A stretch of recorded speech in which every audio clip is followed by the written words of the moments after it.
As a kid growing up in sort of Warrnambool, Tower Hill never really resonated with me, but when I come back here and did a bit of work here, and then you learn the history of how it was totally destroyed, and then there was no precedence for such a revegetation project. To put 200,000 trees in without the understory, and to see what it's become today.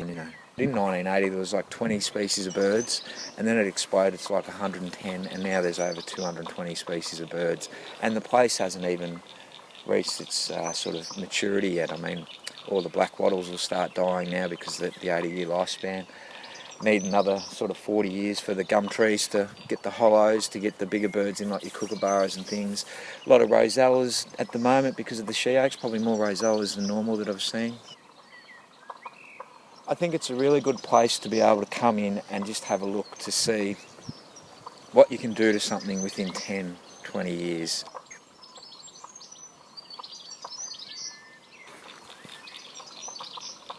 I think people come to Tower Hill to see koalas and emus and kangaroos, but they'll walk away and they'll get to taste some native tea, some wattle seed ice cream. They'll learn about the different flora here as well, not just our natural flora, but the weeds have got a really big history as well. So you look at the landscape and it's got this Irish European history to the place.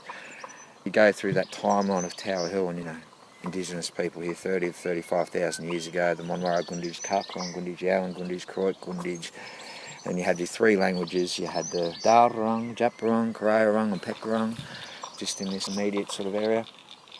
And then you go to 1802 and the first European that sighted the place, and it was Captain Baudon, a Frenchman. And then you have a look at the famous Eugene Bongarade painting that used to hang out here, which was the basis of the revegetation process. I don't think a lot of people really know that there's different things embedded in the landscape that aren't European. And I'm not just talking Indigenous, I'm talking French, I'm talking the German naturalists that were here, I'm talking the Austrian in Bongarade coming here and painting a lot of the Western District and being a record to the past. And then you've got the geological values as well. So it's the second largest nested moa in the world, and you come in and you see all those ash layers, of which are a timeline of history. Tower Hill is an enterprise that Warrnambool has been managing for over 10 years.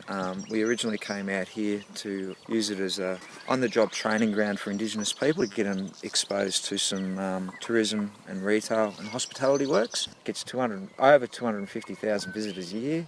Off the top of my head, it's probably put through 20 to 30 Indigenous people over the last 4 or 5 years. And it's a place that we strongly believe can really build people's skills and confidence and motivation. You see a few turtles when it's raining as well. They just walk across the road and you don't have to get out. And it's only 5-10 minutes from Port Fairy and Warrnambool, and you feel like there's no one else around.